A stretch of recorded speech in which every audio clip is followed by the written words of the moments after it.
Bienvenidos a Crímenes Nocturnos.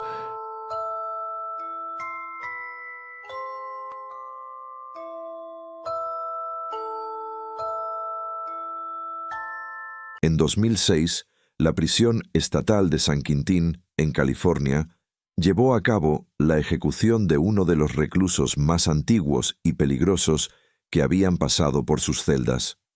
Su muerte fue anunciada por el Departamento de Correccionales y Rehabilitación, un comunicado que cerraba décadas de violencia, manipulación y crímenes que habían marcado a múltiples familias. En aquel entonces, San Quintín albergaba a 5 reclusos mayores de 70 años, 34, que ya superaban los 60 y más de 150 internos entre los 50 y 59 años. Entre ellos, este hombre destacaba no solo por su edad, sino por el alcance de su crueldad. A pesar de los esfuerzos de sus abogados por frenar la ejecución, el entonces gobernador de California, Arnold Schwarzenegger, sí, el mismo que todos conocemos por la pantalla grande, rechazó cada intento de suspensión. La decisión fue firme. La justicia debía completarse. Desde el interior de los muros de San Quintín, el alcaide Steven Ornosky reunió a un pequeño grupo de funcionarios para transmitir las últimas palabras del condenado. Un mensaje breve, perturbador, repetido 2 veces como si quisiera que quedara grabado en la memoria de todos. Mis últimas palabras serán: Hoka Hey, es un buen día para morir. Gracias a todos, los amo. Adiós. Y nada más. Un cierre tan extraño como inquietante para una vida marcada por decisiones que arrastraron a otros a la tragedia. En el video de hoy conoceremos los crímenes de este hombre cuyo destino final fue el corredor de la muerte de la prisión más famosa de California. Así que recuerda dejar tu me gusta y activar las notificaciones para no perderte ningún detalle de esta historia escalofriante. A mediados de 1974, el supermercado Franz Market, ubicado en el condado de Fresno, se convirtió en el escenario de un robo peculiar. Los propietarios, Ray y Franz Schletewitz, se sorprendieron al ver que no había signos de entrada forzada. Todo parecía indicar que el responsable conocía bien el lugar. El incidente dejó daños considerables, pero ninguna pista concreta. Las investigaciones no avanzaron, hasta que una joven de 17 años, Mary Sue Kitts, quien conocía personalmente a la familia Schletewitz, decidió compartir una inquietante revelación con Brian Schletewitz, hijo de los propietarios. La chica aseguró que su suegro, es decir, el padre de su novio, estaba involucrado en el robo. Ese hombre era Clarence Ray Allen, quien a sus 43 años no solo era conocido en la comunidad, sino que además trabajaba como jefe de seguridad del establecimiento. Mary le recordó a Brian un día en el que había sido invitado a la casa de Clarence para darse un baño. Una situación que ya en retrospectiva resultaba extraña. Según la joven, el robo había sido planeado por su novio Roger Allen junto con los empleados de Clarence, Ed Zavala, Carl Mayfield, Charles Jones y Eugene Furrow. Mary lo sabía todo, pero cometió el error de contarlo a quien no debía. En lugar de ir a la policía, Brian decidió confrontar directamente a Roger, el novio de Mary. Roger negó todo. Sin embargo, en cuanto Brian se marchó, él corrió a contarle a su padre lo ocurrido. La reacción de Clarence fue inmediata. Le dijo a su hijo que tanto Brian como Mary se habían convertido en un riesgo. Y ese mismo día, tomó la decisión que marcaría el inicio de una cadena de tragedias.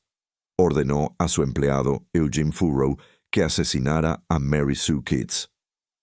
Durante los días siguientes, Eugene intentó en múltiples ocasiones envenenar a la joven usando cápsulas de cianuro.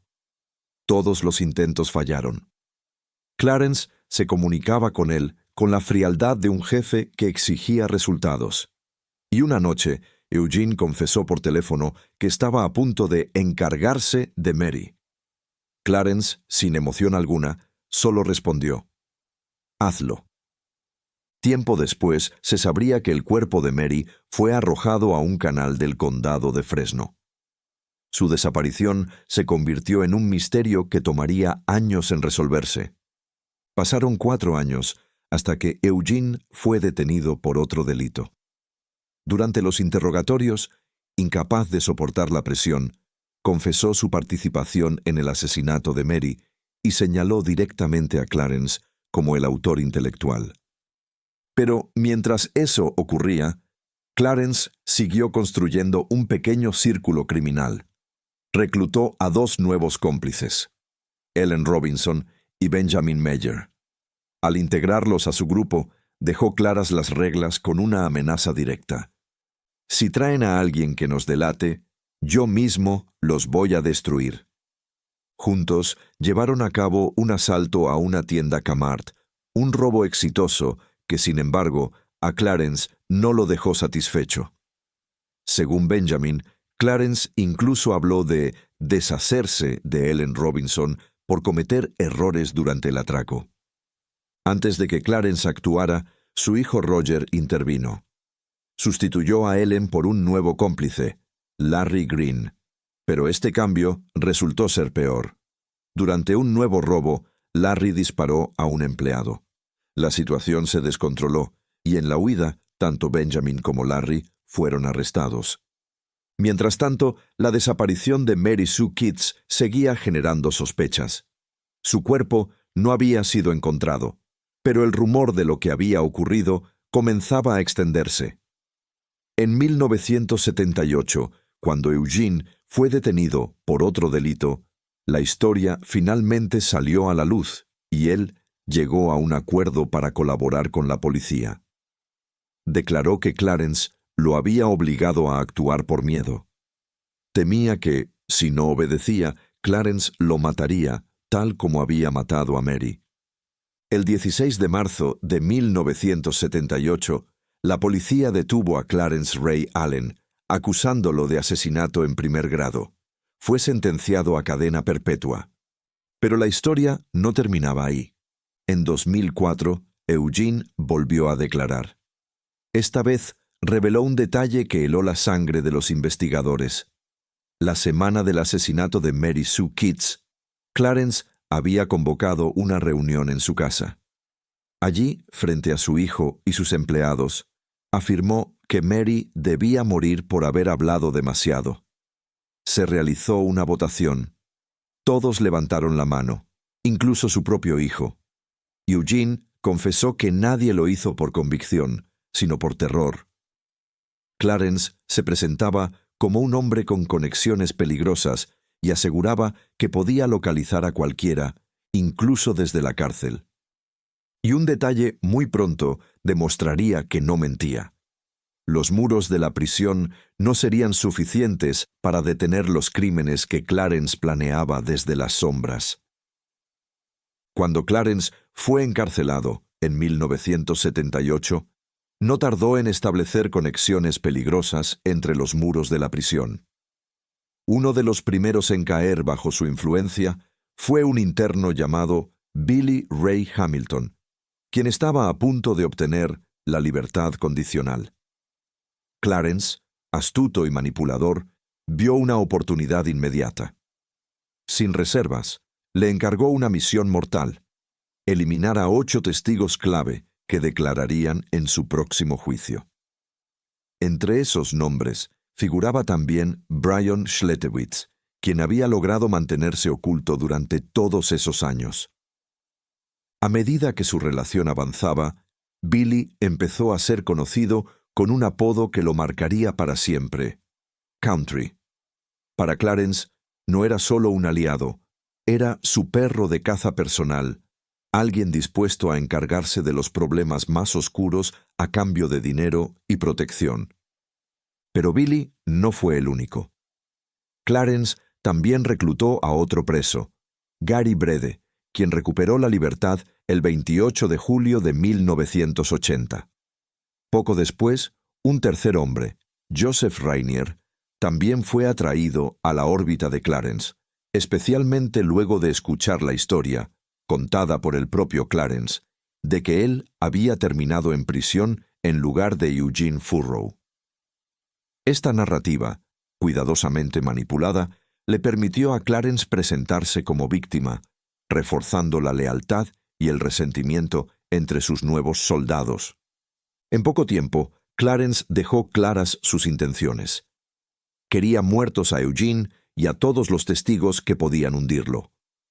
Para lograrlo, estaba dispuesto a pagarle a Billy $25,000 por llevar a cabo la masacre, además de informarle que su hijo, Kenneth Allen, estaría fuera para apoyarlo en cada paso.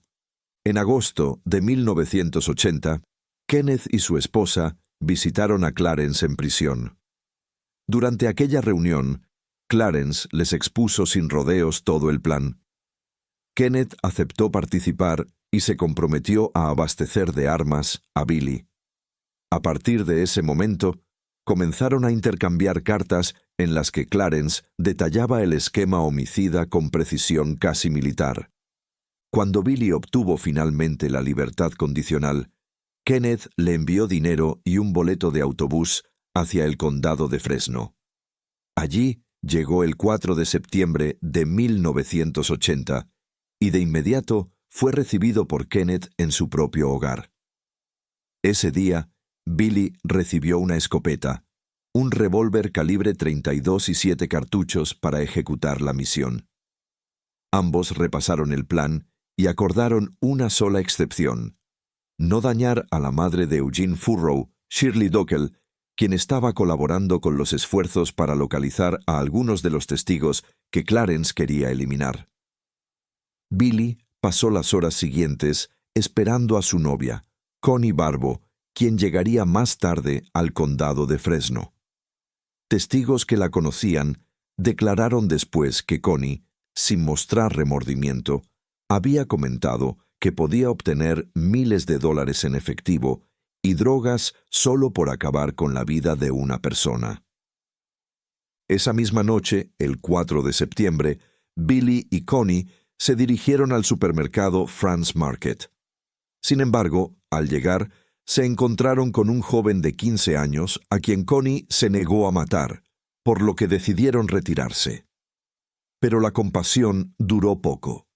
A la mañana siguiente, completamente decididos a cumplir su cometido, regresaron al lugar.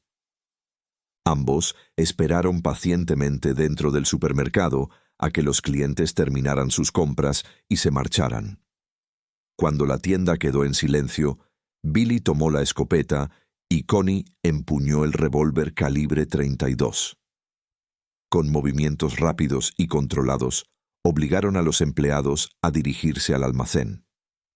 Entre ellos estaba Brian Schletewitz, el hijo del dueño, de 27 años. Ya en el almacén, la escena se volvió una pesadilla. Billy colocó a Brian frente a sí, apoyó el cañón de la escopeta contra su rostro y disparó a menos de 1 metro de distancia. El ataque fue brutal y completamente calculado.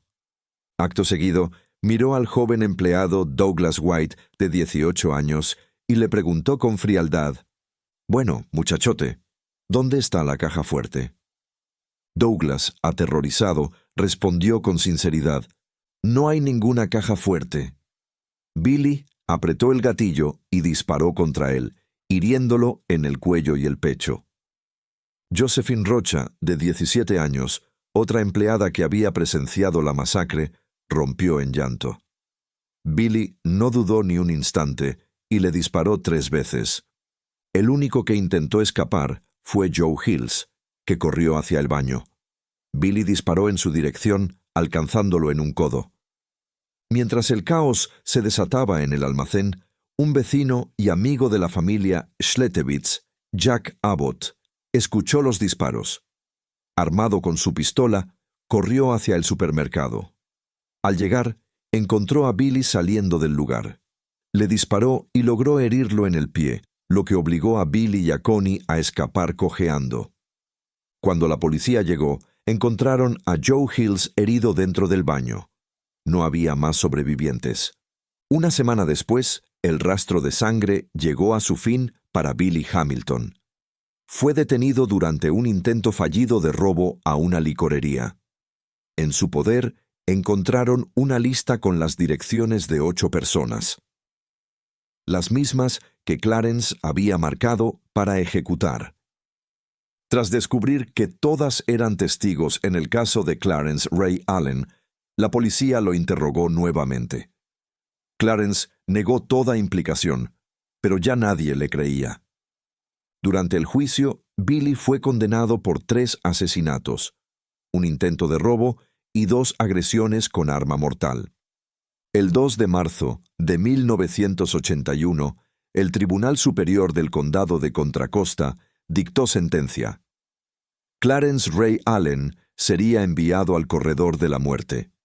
Pero esa resolución, lejos de frenarlo, pareció encender una etapa aún más peligrosa en su historial. A finales de ese mismo año, dentro de prisión, Clarence comenzó a mostrarse inquieto, calculador. Pronto se supo que estaba detrás de un plan para atacar a otro recluso, un operativo que ejecutaron varios internos. El hombre fue sorprendido, inmovilizado en su propia celda y brutalmente agredido con agua hirviendo mientras permanecía atado, incapaz de defenderse. Aquello dejó claro que la condena no había disminuido la influencia que Clarence ejercía dentro de los muros de San Quintín. Un año más tarde, se inició un nuevo juicio contra él en el condado de Fresno. Más de 58 testigos desfilaban ante la corte, cada uno aportando piezas que encajaban en un mismo rompecabezas. Un líder criminal meticuloso, capaz de manipular, ordenar y ejecutar actos que iban mucho más allá de simples robos. Finalmente, Clarence fue declarado culpable por un triple asesinato, así como por conspirar para eliminar a 8 testigos clave en el caso. Este juicio, sin embargo, sacaría a la luz mucho más. Durante las audiencias, el jurado conoció detalles de la vida criminal de Clarence desde su juventud.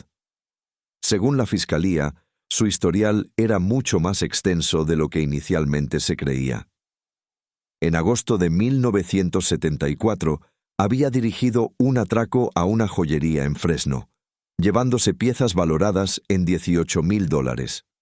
Apenas un mes después, organizó un robo a mano armada en el hotel Downs Hillside Inn, en Porterville, donde él y sus cómplices sustrajeron $3,600 de la caja fuerte, además del dinero y tarjetas de crédito de los huéspedes. El 12 de febrero de 1975, Clarence participó en otro asalto, esta vez en la casa de William y Ruth Cross. El botín incluía una colección de monedas valorada en $100,000. 4 meses más tarde, un intento de robo terminó de forma inesperada cuando su compañero, Raúl López, se disparó accidentalmente. Pero ni ese incidente frenó a Clarence. 1 año y medio después, estuvo involucrado en un atraco a un supermercado Lucky de Sacramento. Durante el asalto, el dependiente Lee McBride recibió un impacto de bala por parte de López, quedando con lesiones permanentes que lo acompañarían hasta el día del juicio. A esto se sumaban otros cargos: el robo a un Kmart de Tulare, el 10 de febrero de 1977, donde se apropiaron de más de $16,000, y apenas un mes después, otro atraco en el Kmart de Visalia. En este último, el cómplice de Allen, Larry Green, amenazó con un arma a la empleada Bernice Davis y posteriormente disparó al trabajador John Wetterberry, quien milagrosamente sobrevivió, aunque con graves secuelas. Con todos estos antecedentes expuestos ante el jurado, la conclusión fue inevitable. Clarence Ray Allen fue considerado culpable de 3 asesinatos en primer grado con circunstancias especiales. La sentencia volvió a ser la pena de muerte, y el 2 de diciembre de 1982 fue trasladado nuevamente al corredor de la muerte en la prisión estatal de San Quintín. Durante el juicio, la defensa había presentado un testigo peculiar, Diana Harris, expareja de Clarence. Ella lo describió como una buena persona, asegurando que había ayudado a su familia, que era amable con los niños e incluso que escribía poesía. Pero también admitió que en alguna ocasión él había amenazado a su esposo. El jurado no tardó en deliberar. La recomendación de ejecutar la sentencia se mantuvo intacta. Mientras Clarence aguardaba su destino, un nuevo caso volvió a mencionarlo indirectamente. En 1983, la comunidad de Chino Hills quedó devastada por el asesinato de 2 adultos y 2 niñas. Las víctimas eran Douglas y Peggy Ryan, su hija de 10 años, y una amiga de la pequeña, de solo 11. Los investigadores no pudieron ignorar un detalle. Clarence había tenido conflictos previos con la familia. Aunque Kevin Cooper fue finalmente condenado por estos hechos, surgieron versiones que apuntaban a Eugene Farrow, uno de los hombres cercanos a Clarence. Su novia lo acusó ante las autoridades. Sin embargo, Farrow negó cualquier implicación y proporcionó muestras de ADN. Años más tarde, en 2018, el gobernador Jerry Brown autorizó nuevas pruebas forenses. Hasta el día de hoy, los resultados aún no han sido divulgados. En 1987, el Tribunal Supremo de California revisó el caso de Clarence tras una apelación y decidió reafirmar la sentencia. El juez Joseph Crowley declaró que existía una cantidad extraordinaria de pruebas abrumadoras en su contra. Sin embargo, también se reveló que, durante el juicio original, el fiscal había sugerido al jurado que si las pruebas agravantes superaban a las atenuantes, estaban obligados a solicitar la pena de muerte, cuando la ley no lo exigía estrictamente. En 2005, el Tribunal de Apelaciones del Noveno Circuito revisó nuevamente el caso. Aunque reconocieron fallas en la defensa de Clarence, insistieron en que las pruebas en su contra eran extremadamente sólidas. La jueza Kim McLean Wardlaw sentenció que, por la naturaleza de sus crímenes, una cadena perpetua adicional no lograría detener sus acciones, pues incluso tras las rejas había demostrado ser capaz de organizar ataques y ordenar asesinatos. En esencia, concluyó que Clarence representaba un peligro incluso para quienes ya habían testificado contra él. Más tarde, Ward Campbell, fiscal general adjunto de California, declaró que muchas de las víctimas creyeron que estaban a salvo una vez que Clarence fue encarcelado. Sin embargo, él continuó manipulando a terceros y ejecutando sus planes desde la prisión. Bajo esa lógica, nada justificaba revocar la sentencia. El 13 de enero de 2006, el entonces gobernador Arnold Schwarzenegger negó la solicitud de clemencia de Clarence. Afirmó que sus acciones no fueron errores de juventud, sino decisiones frías y deliberadas tomadas por un hombre plenamente consciente. Durante su declaración, Arnold incluso citó un poema escrito por el propio Allen. «Robamos y robamos, y los que gritan suelen encontrarse muertos o moribundos». 2 días después, el 15 de enero, el Tribunal de Apelación rechazó también la idea de que Clarence debía ser exonerado debido a su avanzada edad o estado de salud. Señalaron que estaba mentalmente lúcido y que ya había superado los 50 años cuando organizó los crímenes desde prisión. Para los jueces, la edad solo lo hacía más calculador. Aún así, no todos estuvieron de acuerdo. El juez Stephen Breyer consideró que el caso planteaba un debate legítimo sobre si la ejecución de un hombre anciano podría considerarse un castigo cruel o inusual. Pero esta reflexión no cambió el rumbo de los acontecimientos.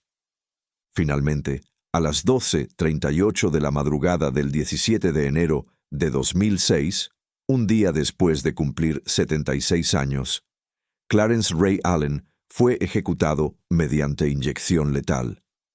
Su corazón tardó más de lo habitual en detenerse, al punto de que se requirió una segunda dosis. Los médicos comentaron que, sorprendentemente, su organismo estaba en mejor estado del esperado para su edad. En el momento de su ejecución, llevaba una cinta en la frente y una pluma de águila sobre el pecho. 2 guías espirituales nativos americanos lo acompañaron antes de que ingresara a la cámara de ejecución. Su última comida fue un filete de búfalo con pan frito, un platillo tradicional en su cultura. Familiares de varias víctimas presenciaron el procedimiento. La familia de Josephine Rocha, una de las empleadas asesinadas en el caso del Mercado France, declaró que habían esperado más de 2 décadas para ver justicia. El señor Clarence abusó del sistema judicial con apelaciones interminables hasta vivir más tiempo del que Josephine llegó a conocer, dijeron. Al otro lado del muro, unas 250 personas realizaron una vigilia mientras esperaban el anuncio oficial. Tras confirmarse la muerte, la familia de Brian Schletewitz, otra de las víctimas, expresó un mensaje contundente. Otros 2 jóvenes, Josephine Rocha y Douglas White, perdieron la vida simplemente por trabajar junto a Brian. Clarence Allen destruyó la felicidad de las familias Schletewitz, Rocha, White y Kitts. Han pasado 30 años desde el robo del Mercado France hasta este día. Hoy, al fin, se cerró un ciclo. A lo largo de décadas, Clarence Ray Allen manipuló, controló y destruyó vidas desde dentro y fuera de los muros que debían contenerlo. Su historia es el retrato oscuro de un hombre que jamás abandonó la violencia, ni siquiera cuando ya había perdido su libertad. Mientras la justicia avanzaba lenta, familias enteras cargaron con el peso del dolor, esperando un cierre durante años que parecían interminables. Y aunque su sentencia llegó tarde, para muchos representó el final de una sombra que los persiguió durante casi 3 décadas.